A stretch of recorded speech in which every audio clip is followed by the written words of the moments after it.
राजेश सिंग. जय सच्चिदानंद. बघा आता पितृपक्ष सुरू आहे, त्यामुळे आम्ही लोक पितरांचं पूजन करतोय. पण श्रीमद भागवद्गीतेत असं लिहिलंय की भगवान श्रीकृष्णाने अर्जुनाला सांगितलं की जेव्हा एका व्यक्तीचा मृत्यू होतो तेव्हा तो आत्मा दुसऱ्या आत्म्यात विलीन होतो.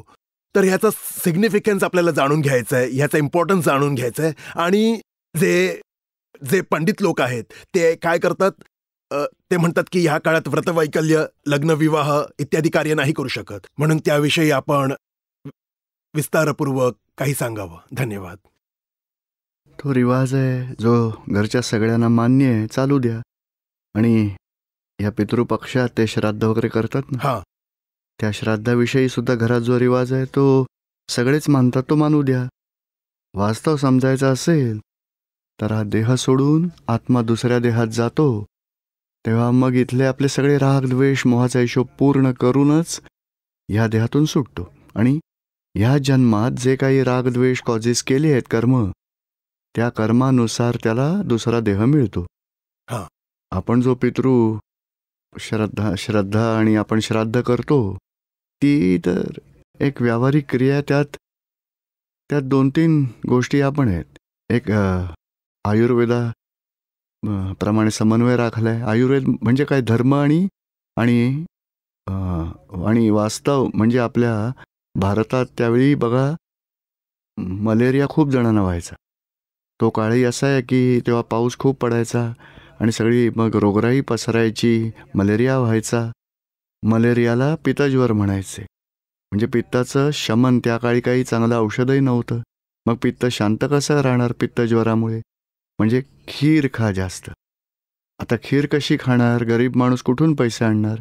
म्हणून त्या काळी या श्राद्धाचे 16 दिवस पूर्ण गावात ज्यांच्या घरी ज्या तिथीला मृत्यू झालाय त्या आणि वडिलांचं किंवा आजोबांचं जे कोणी कुटुंबीय आहेत त्यांचं त्या तिथीला श्राद्ध करायचे आणि सगळ्यांना खाण्यासाठी ते बोलवायचे, खीर द्यायचे.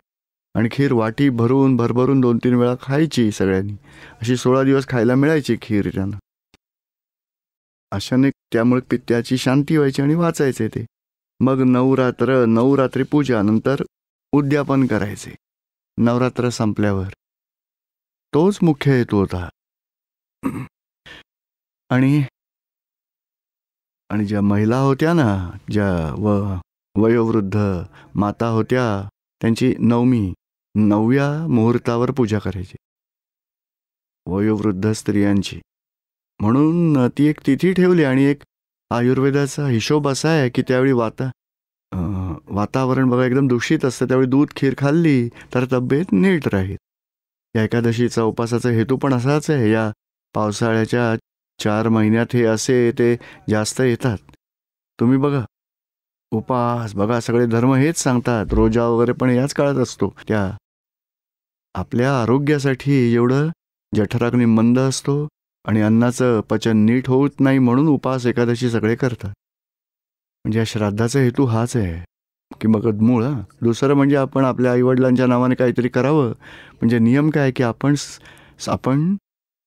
स्वतःसाठी चला खर्च नाही करणार, पण आईवडिलांसाठी, आजी आजोबांसाठी पूर्ण गावाला खर्च करून जेवण देऊ. म्हणजे दुसऱ्यांना अन्नदान केलं, आपल्या फॅमिलीत जेवण देऊ ते नाही, ती जबाबदारी आहे, कर्तव्य आहे. पण आपल्या कुटुंबाव्यतिरिक्त इतरांना जेवण दिलं ते अन्नदानासारखं आहे. म्हणजे दान देण्यामुळे काम केलं तर पुण्य लाभेल. पुण्यामुळे दुसऱ्या जन्मात सुखशांती, संपत्ती वाढेल. आपल्या मागे आपली मुली, पुत्रपौत्री करतील तर त्यांनाही पुण्य मिळेल. जे करतात त्यांना मिळतं, जो गेला त्याला नाही. त्याच्यासाठी आपण प्रार्थना केली तर जरूर पोचेल, त्यांना शांती लाभेल. समजलं आता तुम्हाला? आणि हा जो रिवाज आहे ना, या आपल्या ज्या कथा, काही जुन्या चालीरीती बघा, देवाच्या मंदिरात जायचं बघा, त्या मान्यता आहेत, ते मानतात घरचे लोक, ते करू द्या. नसेल मान्य तर नका करू, या मान्यता आहेत. काही लोक मानतात म्हणून ते करतात, नाही मानत किंवा काहींना माहीतही नाही, करतही नाहीत. आणि खरं तर आपल्या या समजुती आहेत, त्यामुळे आपण ते मान्य करतो. एक श्रद्धा आहे आणि श्रद्धा आपल्याला मदत करते, फळ देते, शांती मिळते. बघा समजलं आता तुम्हाला? हो. कोणाचा प्रश्न आहे हा? मोक्ष कोणाला प्राप्त होतो? अहिंसा, हिंसा. बघा आपण बोलू शकतोय. कोणाचा प्रश्न आहे? इथे काय बोलण्यासाठी आहे. रिस्पॉन्स मिळाला तर समजेल. तुम्हाला का नाही समजलं ते समजेल आम्हाला. आणि यात असं काही नाही की रेकॉर्डिंग करून ते मग कोणाला दुसऱ्याला देऊ असं घाबरायची गरज नाही. जय बोला सच्चिदानंद. बोला. हा बघा, मी त्यात काही प्रश्न लिहिले आहेत. सामान्य प्रश्न आहेत, कोणाबाबतही नाही आहेत, व्यक्तिगत असे. बरोबर आहे. पण ह्यामुळे काय भलाई होईल, कशा प्रकारे भलाई होईल, मोक्ष कोणाला प्राप्त होईल आणि आम्ही काय करायला हवं, काय करायला नको, ह्यावर तुम्ही प्रकाश टाकावा. पहिला प्रश्न घेऊया. मोक्ष कसा प्राप्त होईल? कोणाला प्राप्त होईल का कसा? कोणाला प्राप्त होईल? जो बंधन भोगतोय त्याला मोक्ष हवा आहे. बंधन कोण भोगताय? तर अहंकार. मी. तुमचं नाव काय आहे? तुमचं नाव काय आहे? माझं नाव आहे आनंदीभाई. आनंदीभाई. तर मी आनंदीभाई आहे. ते तुम्ही आहात. तुमच्या रिलेटिव्हमध्ये तुम्ही मानता की मी आनंदीभाई आहे. नंतर नवरा, तर बायकोचा मी नवरा आहे, किंवा मुलाचा मी वडील आहे, ह्यांचा मी भाचा आहे, ह्यांचा मी जावई आहे. असं किती मी आहे मानताय. तुम्ही खरोखर फादर आहात, खरोखर पुत्र आहात, खरोखर पिता आहात, खरोखर कोण आहात? तर काय सांगाल? विथ रिस्पेक्ट टू वाईफ पती आहात, with respect to father son आहात, with respect to son father आहात. म्हणजे व्यवहार आहे बघा, सगळा व्यवहार. आणि तो ह्याच्या आधारे ऑफिसमध्ये गेला तर मॅनेजर म्हणवले जाल, डॉक्टरकडे गेला तर पेशंट म्हटले जाल, फ्लाईटमध्ये बसला तर पॅसेंजर म्हटले जाल. रिलेटिव्ह आहे. पण रिअलमध्ये तुम्ही कोण? ते रिअलायझेशन आपल्याला होत नाही तोवर बंधन आपण भोगत राहू. आणि समजा की हा मुलगा कोणाचा आहे किंवा मी याचा बाप कोण आहे म्हणजे आपल्याला दुःख वाटेल. आपल्याबद्दल कोणी काही निगेटिव्ह बोललं म्हणजे आपण रिलेटिव्हमध्ये आलोय म्हणून आपल्याला दुःख आहे. बघा, दुसऱ्या मुलाबद्दल, दुसऱ्या वडिलांबद्दल बोललो तर आपल्याला दुःख नाही होत. म्हणजे इथेही आपल्याला जागृती आहे की आनंदभाई जे कोणाचे वडील आहेत, मी शुद्धात्माच आहे. आत्मा कोणाचा वडील आहे नाही, कोणाचा मुलगाही नसतो. आत्म्याची दृष्टी जर लाभली तर तो त्या बंधनातून मुक्त व्हायला सुरुवात होईल. म्हणजे बंधन आपल्याला अहंकाराला बंधन झालंय. अहंकार कशाला म्हणतात? जे आपण नाही होत त्याला मी आहे मानणं.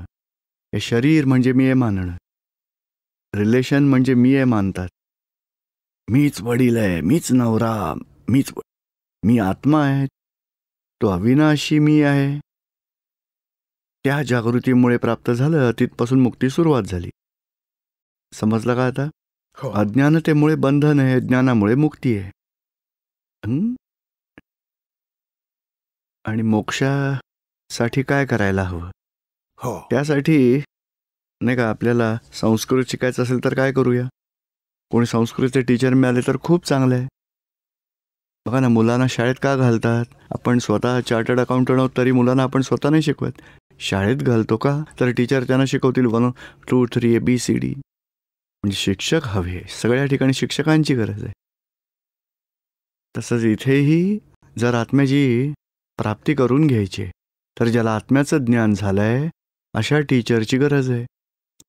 गुरु आणि ज्ञानीमध्ये खूपच अंतर आहे. गुरु अशुभ सोडून शुभाची कास धरायला सांगेल, अधर्मातून धर्माकडे न्यायला मदत करेल, त्याला गुरु म्हणतात.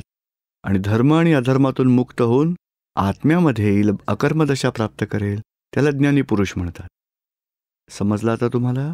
तर मोक्ष आपण हे ध्येय ठेवायला हवं की कोणी ज्ञानी असेल, ज्याला आत्म्याचं ज्ञान झालंय, पुण्य पाप दोन्हीतून मुक्ती प्राप्त करून देत आहेत किंवा करण्याबाबत शिकवतात, त्यांना गुरु म्हणतात. एवढं करा, तेवढं करा, एवढा मंत्र करा, एवढी पोथी वाचा, एवढी तपश्चर्या करा, एवढं ध्यान करा, उपास करा. काही करावं लागतं. तिथे अहंकार आहेच आहे. अहंकारामुळेच आपण ते करू शकतो. पण जिथे समजून घ्यायचं आहे, जागृती प्राप्त करून घ्यायची, ती अहंकार आणि बुद्धीच्या वर आहे बघा. आणि तिथे समजून घेण्यामुळेच मुक्ती आहे, केल्यामुळे पुण्य आणि पापाचं बंधन आहे. म्हणजे कर्ताभाव सुटला आणि मी स्वतः कोण आहे जाणून घेतलं तर कर्मच बांधलं नाही जाणार, कर्माची फळंही येणारच नाही. त्यामुळे मुक्ती मिळेल आपल्याला. समजलं आता तुम्हाला? होय ज्ञानीजी, एक आणखी थोडं स्पष्टीकरण हवं ज्ञानी होतं. काय? विचारायचं आहे की की शाकाहारी आणि मांसाहारी, हं, हिंसा आणि अहिंसा हं. यावर जरा प्रकाश टाकावा. मोक्षाच्या प्रश्नाशी संबंधित आहे. हां. बघा, हिंसा म्हणजे कसं आहे की 2 प्रकारच्या हिंसा आहेत. कोणत्या जीवाला दुःख देतो, क्रोधाने किंवा मानाने किंवा लोभाने किंवा कपटाने किंवा मोहाने, आग्रहाने, आक्षेपाने, ती भावहिंसा म्हटली जाते. मग या मुंग्यांना मारणं, स्प्रे मारून ढेकून मारणं किंवा कोंबडी कापणं, ती सगळी द्रव्यहिंसा आहे. म्हणजे जीवाची हत्या करणं आहे असं. तो जीव पंचेंद्रिय जीव आहे. हे जे नॉनव्हेज खातात ना, ते पंचेंद्रिय जीव आहेत. आणि पंचेंद्रिय जीवांचं नुकसान केलं तर आपलंही नुकसान होतं.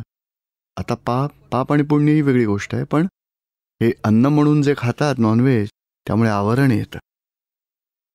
स्पिरिच्युअल ग्रास्पिंग कमी होतं, कॉन्सन्ट्रेशन पॉवर कमी होते, आवरणं चढतात. आत्म्याच्या अनुभवासाठी जागृती प्राप्त करण्यात खूपच अडथळे येतात यामुळे. आणि पाप तर आहेच आहे, तो जीव सूड तर उगवेलच उगवेल हिंसा झाली की. म्हणजे हिंसेमुळे, भावहिंसेमुळे किंवा द्रव्यहिंसेने आपलंही नुकसान होतं आणि समोरचा जीव आपल्याशी वैर बांधतो आणि नुकसान होतं. आणि आणि हे जे तुम्ही म्हटलं की शाकाहारी मांसाहारी, आता शाकाहारी म्हणजे बघा, शाकाहारी एखादा जीव असेल, समजा गाय आहे, म्हैस आहे, ते अगदी सगळं आयुष्य शाकाहारीच राहतात. आणि नॉन व्हेजिटेरियन आहेत, हा सिंह आहे, वाघ आहे, नॉनव्हेज आहेत, सगळे आयुष्यात तेच. चला आता मांसाहार जर मिळत नाही तर शाकाहार करूया असं कधीच नाही करत ते. मरतील पण खाणार नाहीत शाकाहार, भाजी किंवा गवत काही वगैरे.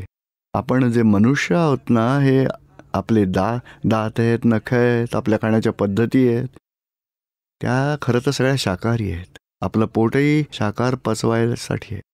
जे खातात तो त्यांचा दृष्टिकोन आहे, ते वेगळं आहे. आपल्याला काय करायचं आहे आपण त्याविषयी बोलूया. बघा, आपली बुद्धी, आपलं मन काय सांगतं की कोणालाही दुःख झालं तर आपल्याला आवडत नाही. बघा, आपण कोंबडी मारून खाऊ शकू? आपलं मन त्यासाठी कबूल नाही होणार. आपल्या मनाला खूप दुःख होईल, अरे रे असं कसं करू. आपण मन आपलं सात्विक, मन हे आपलं सात्विक आहारासारखं आहे. पण हे जे मांसाहारी पदार्थ, आपले दात आहेत, नख आहेत, ते योग्य नाही आहेत. पोटच सुद्धा अगदी. म्हणजे आपण बघा, आपल्याला जर आध्यात्मिक प्रगती करायची असेल बघा, तर इव्हन धर्माच्या बाबतीत प्रगती करू तर कोणाला दुःख देऊन आपण धार्मिक उंची नाही गाठू शकणार. आणि कोणाची हिंसा करून आपण आत्म्याचा साक्षात्कारही प्राप्त नाही करू शकत. हे नुकसानदायी ठरू शकतं अध्यात्मात आणि धर्मातही. त्यामुळे नुकसान होतं. समजलं आता तुम्हाला? हो. आणि आपण फक्त चविष्टपणासाठी खातो तर खूप सगळे आयटम आहेत जिभेच्या चोचल्यांसाठी, पण शरीराला जगण्यासाठी खूप, अगदी त्या जगाला खाणं हवं. थोडं काही खाल्लं तरी तुम्ही जगू शकाल. आणि कोणत्याही जीवाला दुःख आवडतच नाही. तुम्ही लहान कोंबडीच्या पिल्लाला पकडायला तर पळेल की नाही? नाही, कोंबडीला पकडायला जाल तर पळते की नाही? तिला दुःख होतं, पळते का? मरणाची भीती आहे, त्यांना दुःख आहे. म्हणजे आपण मारायला गेलो तर किती वेदना आहेत. म्हणजे एखाद्याला वेदना, आणि जेव्हा आपण तेच मांस खातो तेव्हा त्यांच्या वेदनेचे परमाणू, भयाचे परमाणू, दुःखाचे परमाणू आपल्या शरीरात जातात. त्यामुळे आपल्यालाही भय, दुःख, वेदना उत्पन्न होतात. म्हणजे अनेक प्रकारे आजकाल तर व्हेजिटेरियन सोसायटी एवढी डेव्हलप झाली आहे, वेगन्ससुद्धा एवढे डेव्हलप झालेत. त्या लोकांनी ॲक्सेप्ट केलं की नॉनव्हेज शरीरासाठी योग्य नाहीच आहे. व्हेजिटेरियनमधूनच सगळे प्रोटीन्स, मिनरल सगळं काही मिळेल. समजलं आता तुम्हाला? हो. आणि दुसरा प्रश्न काय? मन आणि आत्मा. होय. मन, आत्मा आणि हृदय. हार्ट आहे, मग हार्टला काय आपण हृदय म्हणतो का? हृदयाचं तर ऑपरेशन पण होतं ते आजकाल. दुःख ते वेगळं आहे. लोक सुद्धा हे घेतात. ते मन वेगळं आहे. हे हार्ट आहे ना, ते हार्ट, पण हार्टली जे म्हणतो ना, हा माणूस खूप सहृदय स्वभावाचा आहे, लाघवी आहे. ते हार्ट या पार्टविषयी बोलतात. हार्ट म्हणजे फिजिकल हार्ट नाही आहे. हार्टली स्वभाव, नैसर्गिक स्वभाव, लाघवी आहे, प्रेमळ आहे, सगळ्यांना मदत करतो, तो हार्टली स्वभाव. सहृदयी ती ती बुद्धी आणि ते हार्ट दोन्ही ऑपोजिट आहेत. हार्ट हृदयापासून व्यवहार कराल तर आत्म्याकडे नक्की जा, पण बुद्धीने व्यवहार कराल तर संसारात प्रॉफिट, लॉस, बेनिफिट आणि स्वार्थ बुद्धी म्हणतात ना, आपला फायदा होऊ द्या, इतरांचं जे व्हायचं ते होऊ द्या. तो स्वार्थ तिथे बुद्धी आहे. आणि सहृदय काय म्हणतात, तर माझं नुकसान भलेही हो, पण दुसऱ्याचं नुकसान नाही होऊ देणार. तो बघा, मला जर दुःख होत असेल तर तेच दुःख त्यालाही होत असणार. म्हणजे जर मी तसा व्यवहार केला ना तर त्याला दुःख होईल. म्हणजे या प्रकारे दुःख समजून घ्यायची क्षमता, ती क्षमता माझ्या सहृदय माणसाकडे असते. बुद्धिवादीचं काय, तर आपला फायदा, प्रॉफिट अँड लॉस. बुद्धी कायमच प्रॉफिट अँड लॉस दाखवेल. पण सहृदयता सामूहिक हित सांगते. म्हणजे कोणालाच नुकसान करून मला सुख नाही मिळवायचं.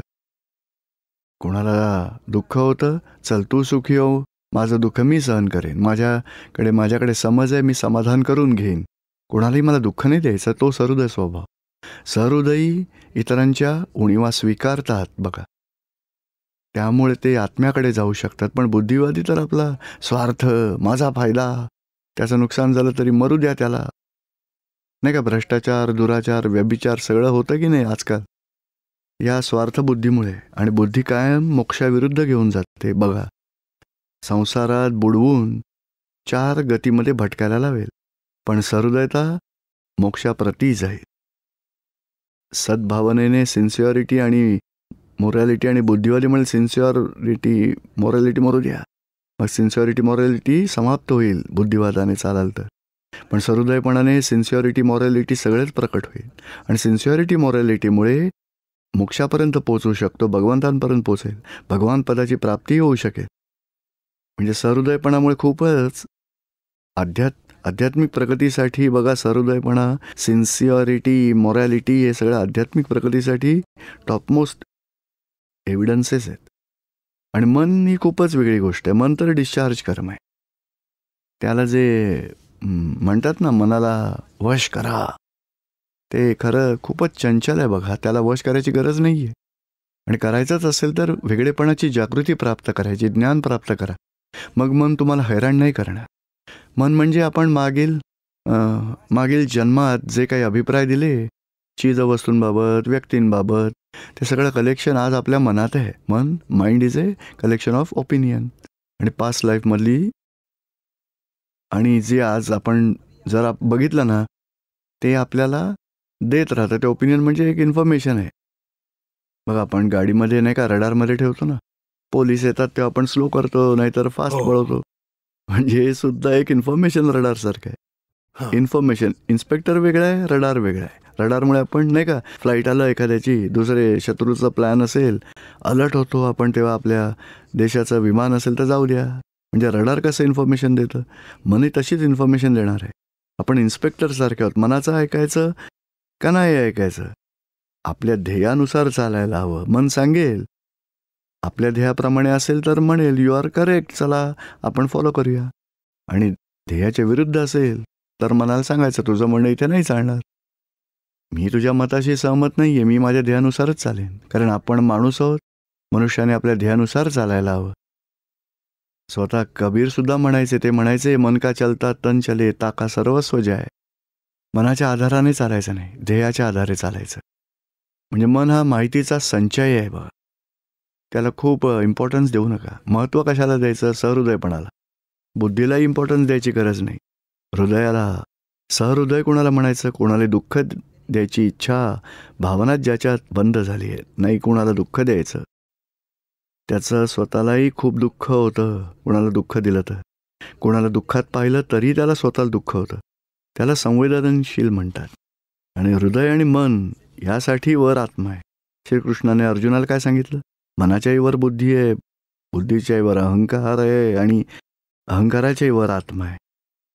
तो आत्मा ज्याला सेल्फ रिअलायझेशन म्हणतात, त्यालाच आत्मसाक्षात्कारही म्हणतात. तो आत्मा ओळख त्याची करून घे. आत्मा म्हणजे आपल्या आत आहे, आपलं स्वरूपही आहे. आपण अज्ञानातेमुळे आत्म्यापासून वेगळे होऊन जे काही नाव आनंदीजी, ज्या नावामुळे तुम्ही मानता की मी आहे, ही रॉंग बिलीफ वसली आहे. रॉंग बिलीफ सुटली, राईट बिलीफ वसली की मी शुद्धात्मा आहे. तर मग आत्म्याबरोबर अभेद्य भाव होऊन जाईल. आपलं अज्ञानामुळे होणारे परिणाम समाप्त झाले. पूर्णत्वाने आत्म्यासोबत आपण अभेद्य होऊ. आणि मग समजलं गेलं तुम्हाला. हा मी आणि आपण असा एक प्रश्न आहे तुम्ही लिहिलाय. हो, मी आणि आपण. या मीच एक्झॅगरेशन आहे आपण. मी म्हणजे मीचा दोष नाहीये. नाही, अहम ब्रह्मास्मी म्हणायला हरकत नाही बघा.